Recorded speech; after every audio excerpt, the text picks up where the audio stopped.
இன்ஸ்டாகிராமில் உட்காந்து மணிக்கணக்காக ரீல்ஸ் பார்த்துட்டு இருப்பீங்க. திடீர்னு ஒரு ஃபிட்னஸ் ரீல் வந்தோன்னே அதுக்கு பிறகு ஜிம்முக்கு போகலான்னு ஸ்டார்ட் பண்ணியிருப்பீங்க. இல்லாட்டி ஏற்கனவே ஒர்க் அவுட் பண்ணிட்டு இருப்பீங்க. சீரியஸாக மசில் பில்ட் பண்ணணும்னு யோசிச்சுட்டு இருப்பீங்க. மசில் பில்ட் பண்ணுறதுக்கு என்ன செய்யலான்னு சர்ச் பண்ணிட்டு இருப்பீங்க. அப்போ எல்லாம் சொல்லுவாங்க, பல்கிங் பண்ணுங்க, மெயின் கெயின் பண்ணுங்க, அது பண்ணுங்க, இது பண்ணுங்கன்னு நிறைய பேர் சொல்லுவாங்க. எது பண்ணுறதுன்னு தெரியாமல் குழம்பி போயிருப்பீங்க. பல்கிங் தானா மசில் பில்ட் பண்ணுறதுக்கு சரியான முறை? பல்கிங் பண்ணால் ஃபட்டு போட்டுருமோ, மசில் வருமா என்னன்னு தெரியாமல் தான் இந்த வீடியோ கிளிக் பண்ணியிருக்கீங்க. நான் வெயிட் லாஸ் பண்ணும்போது மசில் பில்டிங் அவ்வளோ கான்சென்ட்ரேட் பண்ணாமல் கார்டியோ மட்டும் நிறைய பண்ணி நான் முதல்ல ஒல்லி குச்சியாக மாறிட்டேன். அதுக்கப்புறம் எனக்கு கையெல்லாம் மெலிஞ்சு போச்சு. அதுக்கப்புறம் நான் நல்லா மசிலும் பில்ட் பண்ணேன். மசில் பில்ட் பண்றதுக்கு நான் செஞ்ச மாதிரியே உங்களுக்கு சொல்லி தர போறேன். மசில் பில்ட் பண்றதுக்கு என்ன டயட் யூஸ் பண்ணலாம், எவ்வளோ கார்டியோ பண்ணலாம், எப்படி ஒர்க் அவுட் பண்ணலாம், என்ன ஒர்க் அவுட் பண்ணலான்றதெல்லாம் உங்களுக்கு நான் சொல்ல போறேன்.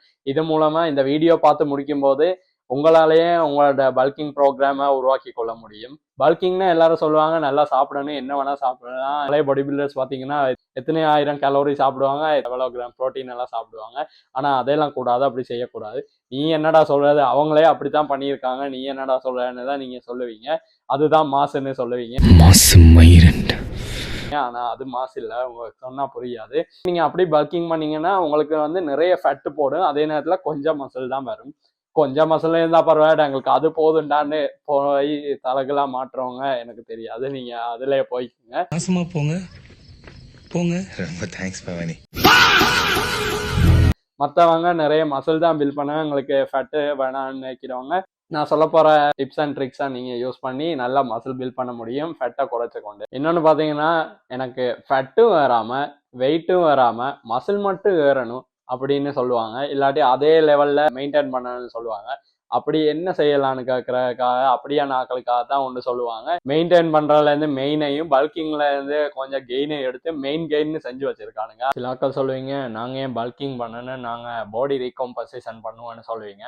ஆனால் பாடி ரீகாம்பன்சேஷன் பார்த்தீங்கன்னா பிகினர்ஸுக்கு, இல்லாட்டி நிறைய நாள் நிறைய வருஷம் ஒர்க் அவுட் பண்ணிட்டு சின்ன இன்ஜுரியால் இல்லாட்டி ஏதாவது ஒரு காரணத்துக்காக ஒரு 6 மாதம் இல்லாட்டி ஒரு வருஷத்துக்கு மேலே பிரேக் எடுத்த ஆட்களுக்கு தான் அது சூட் ஆகுமே தவிர மெட்டாக்கள் யூஸ் பண்ண முடியாது. அதுதான் அதில் இருக்க பிரச்சனை.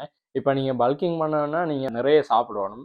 நிறைய சாப்பிடணும்னா ஹெல்தியான ஃபுட் சாப்பிடணும். அதை விட்டு டோனட், ஐஸ்கிரீம் அந்த மாதிரி நிறைய சாப்பிடக்கூடாது. நீங்கள் ஹெல்தியான சாப்பாடு சாப்பிடணும். நீங்கள் வந்து பேர்ன் பண்ணுறதை விட நீங்கள் கலோரி சர்ப்ளஸில் சாப்பிடணும். ஆனால் நீங்கள் பல்கிங்கில் ஹெல்தியாக சாப்பிட போனீங்கன்னா உங்களால் அந்த லிமிட்டை அச்சீவ் பண்ணுற அதை தாண்டி போகிறதே பெரிய கஷ்டம். ஆனால் அதையும் நீங்கள் தாண்டி நீங்கள் ஹெல்தியாக சாப்பிடணும். இதனால ஃபேட்டு வராமல் உங்களுக்கு மசிலாக கெயின் பண்ண முடியும். கொஞ்சம் கலோரியில் சாப்பிட்டீங்கன்னா உங்களோட மசில் நினைக்க நீங்கள் ஏதோ போராட்ட நிலையில் இருக்கிறீங்க போல். அதனால் உங்களுக்கு இவ்வளோ இருந்தால் சாப்பாடு கிடைக்கிது, அதனால் இதுகளை பிரித்து தான் நாங்கள் கொடுத்து வாழணும்னு நினைக்கும். அப்போ என்ன செய்யும், உங்களோட இம்யூன் சிஸ்டம், ஆர்கன்ஸு அதுகளுக்கு கலோரிஸை பிரித்து கொடுக்க உங்களோட மசிலை பெருசாக கணக்கெடுக்காது. அதனால் கன நாள் ஆகும் உங்களுக்கு இருந்துட்டு எப்பயாவது மசிலுக்கு ஒரு கொஞ்சம் கலோரியை கொடுக்கும். அப்படி தான் ஒர்க் ஆகும். அதனால நீங்கள் எக்ஸ்ட்ராவாக கலோரி சர்ப்ளஸில் சாப்பிட்டீங்கன்னா இம்யூன் சிஸ்டத்துக்கும் கொடுக்கும், மசிலுக்கு நிறைய கொடுக்கறதுனால உங்களால் மசில் பில்ட் பண்ண முடியும். நீங்கள் பல்க் பண்ணும்போது நீங்கள் மசில் தானே பல்க் பண்ணுறீங்க, இல்லாட்டி ஃபேட்டும் சேர்ந்து ஏறுதான்றதை உங்களால் கண்டுபிடிக்க முடியும். எதுக்கு இத்தனை எப்படி அப்படின்னு பார்த்தீங்கன்னா, உங்களோட வெயிட் வந்து டக்குன்னு ஏறுதுன்னா உங்களுக்கு கூட ஃபேட்டு தான் வைக்கிறேன்னு காரணம். அப்போ நீங்கள் வந்து கலோரிஸாக கொஞ்சம் அதுக்கேற்ற மாதிரி அட்ஜஸ்ட் பண்ணி குறைச்சி அதுக்கேற்ற மாதிரி படிப்படியாக ஏற்றணும். அதே உங்களுக்கு வெயிட் வந்து மெதுமெதாக தான் ஏறுதுன்னா அப்போ நீங்கள் சரியான ப்ராசஸில் போய் கொண்டிருக்கீங்கன்னு அர்த்தம். மசில் ஏன்னா மசில் வளர்றதுக்கு டைம் எடுக்கும். ஃபேட்டு உடனே வந்துடும், ஆனால் மசில் டைம் எடுக்கும். சரி, எவ்வளோ வெயிட் ஏறுனா ஹெல்தி அது மசில்னு கேட்டிங்கன்னா பார்த்தீங்கன்னா, நீங்கள் ஒரு பிகினராக இருந்தீங்கன்னா உங்களுக்கு பாடி வெயிட்லேருந்து 1 to 2% வெயிட் வந்து வரும் உங்களுக்கு ஒரு மாதத்தில். அதே நீங்கள் ஒரு இன்டர்மீடியட்டாக இருந்தீங்கன்னா ஒரு 2 இயர்ஸாக ஒர்க் அவுட் பண்ணுறீங்கன்னா உங்களால் ஒரு மாதத்துக்கு 1 LBலேருந்து 2 LB வரைக்கும் பில்ட் பண்ண முடியும். அப்போ நீங்கள் கேட்பீங்க, என்ன 1 LB 2 LB தானே? ஆனால் பார்த்தீங்கன்னா இதே நீங்கள் ஒரு வருஷத்துக்கு தொடர்ந்து செஞ்சீங்கன்னா உங்களால் 5 கிலோ 10 கிலோ கிட்ட ஏற்ற முடியும், மசிலாக ஏற்ற முடியும் ஃபேட் இல்லாமல். சில பிகினர்ஸ் வந்து நல்ல ஜெனட்டிக்ஸோட இருந்தாங்கன்னா அவங்க அதிர்ஷ்டசாலி. ஆனால் நீங்கள் அந்த அதிர்ஷ்டசாலி இல்லை, நானும் அந்த அதிர்ஷ்டசாலி இல்லை. நல்ல ஜெனட்டிக்ஸோட பிகினராக இருந்தாங்கன்னா அவங்களால 100% நிறைய மசில்ஸை பில்ட் பண்ண முடியும். ஆனால் நீங்கள் ஒரு இன்டர்மீடியட்டாக இருந்தீங்கன்னா 50-50 சான்ஸ் தான். 50% ஃபேட்டு வரும், 50% மசிலும் வரும். அதை பார்த்தீங்கன்னா நீங்கள் ப்ராப்பர் கட்டிங்கில் ஹை ப்ரோட்டீன் டயட் எடுத்து நீங்கள் ஒழுங்காக செய்யும் போது அந்த ஃபேட்டை குறைச்சிக்கலாம், மசிலை ப்ரிசர்வ் பண்ணி நல்ல ஒரு லுக்கில் நீங்கள் இருக்கலாம். பல்க் பண்ணுறதுக்கு அவ்வளோ கலோரி சர்ப்ளஸில் சாப்பிடணும்னு யோசிச்சுட்டு இருப்பீங்க. அந்த ஹெல்தியான ஃபுட்ஸு, ஹை ப்ரோட்டீன், அதே நேரம் காப்ஸு, அளவான ஃபேட் அதுகளோட சாப்பிடணும்.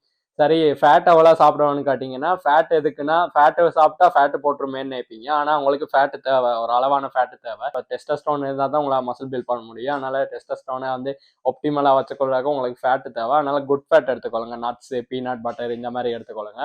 புரோட்டீன் பார்த்தீங்கன்னா 1.6 கிராம்லேருந்து 2.2 பெர் கிலோகிராம் எடுங்க உங்களோட பாடி வெயிட்டுக்கு புரோட்டீன். நீங்க கலோரி சர்ப்ளஸை வந்து 5 to 10 வீதத்தில் வச்சுக்கொண்டாலே ஓகே. அடுத்து எல்லாரும் கேட்பீங்க என்ன ஒர்க் அவுட் பண்ணலாம், ஒர்க் அவுட் எப்படி இருக்கணும்னு கேட்பீங்க. ஒர்க் அவுட்னு பார்த்தீங்கன்னா நீங்க ஒரு பிகினரா இருந்தீங்கன்னா கரெக்டான ஃபார்மோட நல்லா அந்த ஒர்க் அவுட்டை ஃபீல் பண்ணி செய்யுங்க. ஒரு கிழமையில 4 நாளாவது ஒர்க் அவுட் பண்ணுங்க. இதே நீங்க ஒரு இன்டர்மீடியட்டா இல்லாட்டி ஒரு அட்வான்ஸ்டா இருந்தீங்கன்னா நீங்க நிறைய வால்யூம் ஆட் பண்ணுங்க. அதே நேரம் உங்களோட இன்டென்சிட்டியை நல்லா அதிகரிச்சு கொள்ளுங்க. நல்லா ஹார்டா ட்ரெயின் பண்ணுங்க.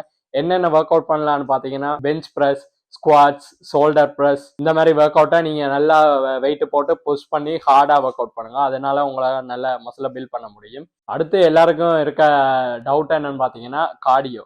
பல்கிங் நேரத்தில் கார்டியோ பண்ணலாமான்னு யோசிப்பீங்க. பல்கிங் பண்ற நேரத்தில் கார்டியோ பண்ணா எங்க மசில் போயிருமோ, மசில் பில்ட் ஆகாதோ, எல்லாம் வேஸ்ட் ஆயிருமோன்னு நினைச்சிருப்பீங்க. ஆனா நீங்க பல்கிங் நேரத்துலயும் கார்டியோ பண்ணணும். ஏன்னா உங்களோட பெரிய மசில்ஸை பேக், லெக் இந்த மாதிரி மசில்ஸை நீங்க நல்லா புஷ் பண்றதுக்கு உங்களுக்கு என்டியூரன்ஸ் நல்ல ஹார்ட் பீட் தேவை.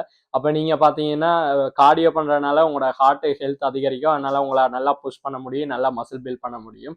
அதனால கார்டியோ பண்ணுங்க, மாடரேட்டா பண்ணுங்க. ஒரு கிழமையில 2 இல்லாட்டி 3 கார்டியோ செஷன் வர மாதிரி பார்த்துக்கொள்ளுங்க. அதே நேரம் நீங்க கஷ்டப்பட்டு உடல் உழைச்சு வேலை செய்யற ஆட்கள், வெளியே வேலை செய்யற ஆட்கள், நின்று வேலை செய்யற ஆட்களா இருந்தீங்கன்னா உங்களுக்கு கார்டியோ பெருசா தேவைப்படாது. நீங்க அதுலயே கவர் பண்ணிடுவீங்க. அதனால நீங்க அதை பத்தி கவலைப்பட தேவையில்லை. இல்லாட்டி கார்டியோ செய்ய போர் அடிச்சு போயிட்டீங்கன்னா நீங்க வந்து உங்களுக்கு பிடிச்ச ஸ்போர்ட்ஸ் செய்யலாம். Cricket, football. இந்த வீடியோ பிடிச்சிருந்தா லைக் ஒன்று, சப்ஸ்கிரைப் ஒன்று போட்டுட்டு போங்க. அடுத்த வீடியோ ஒன்றில் மீட் பண்ணுவோம். பாய். அடுத்த பஞ்சாயத்துல மீட் பண்ணுவோம்.